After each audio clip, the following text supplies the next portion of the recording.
யோக ஞான சித்தர் ஓம் ஸ்ரீ ராஜயோக குரு சரணம். யோக ஞான சித்தர் ஓம் ஸ்ரீ ராஜயோக குரு சரணம்.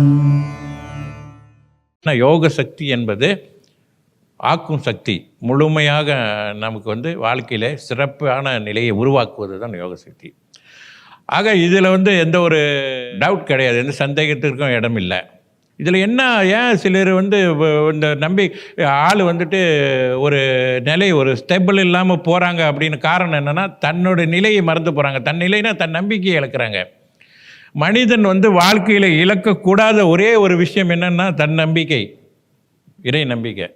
இந்த நம்பிக்கை இழந்துட்டு அப்போ வாழ்க்கையை முடிஞ்சிடுச்சிங்க. அப்புறம் அடுத்த ஸ்டெப்பு இல்லை.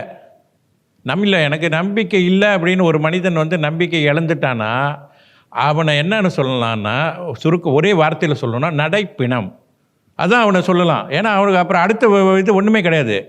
ஆனால் எல்லாமே இழந்திருந்தாலும், பொன் பொருள் காசு சொத்து சுகம் எல்லாமே இழந்திருந்தாலும் நம்பிக்கை இருந்தால் எல்லாமே மீண்டும் பெற்றுடலாம் இறைவனால். அது யோக சக்தி பெற்றிருக்கீங்க, 100% மீண்டும் பெற முடியும். ஆக நம்பிக்கை என்பது தன் நம்பிக்கை, யோக சக்தி மேல் நம்பிக்கை. யோக சக்தின்றது இறை சக்தி தான், இறைவன் மேல் வைக்கிற நம்பிக்கை தான். இது செப்பரேட்டாக நம்ம சொல்லணும். யோக சக்தி என்பது அது தியானம் செஞ்சாலே இறைவனை தியானிக்கிறோன்றது தான் அர்த்தம். தியானம் இறைவன் அளித்த சக்தி தான் அது நமக்கு. ஆக எந்த சூழ்நிலையிலும் இதுதான் தடுமாட்டம். ஸ்டேபிள் இல்லாமல் போகிறாங்கன்னா அதுதான் விஷயம். ஏன்னு கேட்டால் அவங்க தன் நம்பிக்கையை இழக்கிறாங்க. சும்மா அடுத்தவர்கள் சும்மா அதை சொல்கிறாங்க இதை சொல்கிறாங்க அப்படின்ற போகும்போது எல்லாமே இருக்குது, எதுவுமே இல்லைன்னு சொல்லலை. மாந்திரிகம் இருக்குது, ஜாதகம் இருக்குது, ஜோசியம் இருக்குது, எல்லாமே இருக்கலாம்.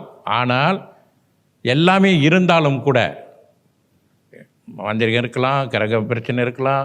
கிரகங்கள்னால் அது நிலையில் வேலை செயல்படுது அல்லவா. எல்லாமே இல்லைன்னு சொல்லலை, எல்லாமே இருக்குது. ஆனால் இவைகளை மட்டுமே நீங்கள் முழுமையாக நம்பி செயல்பட முடியாது.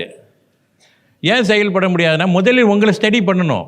நீங்கள் ஸ்டடி பண்ணலைன்னா எந்த கிரகங்கள், உனக்கு 3 வருஷம் சுக்கிர தசை அடிக்கிறதுனால உங்களுக்கு சுக்கிர தசையில் காசு பண்ண வராது. நீங்கள் எதுவும் முயற்சி செய்யலைன்னா, நீங்கள் உங்களுக்கு ஸ்டடியாக இல்லைன்னா, ஒரு ஸ்டேபிளாக இல்லைன்னா, மன உறுதியுடன் நம்பிக்கையுடன் இல்லைன்னா, செயல்படலைன்னா, முயற்சி செய்யலைன்னா ஒன்றுமே இருக்காது. கிரகங்கள் அது பாட்டுக்கு போய்கிட்டு தான் இருக்கும். ஆக நம்மை நாம் சரிப்படுத்தி கொள்ள வேண்டும். அதுதான் ஃபஸ்ட்டு. யோக ஞான சித்தர் ஓம் ஸ்ரீ ராஜயோக குரு சரணம். யோக ஞான சித்தர் ஓம் ஸ்ரீ ராஜயோக குரு சரணம்.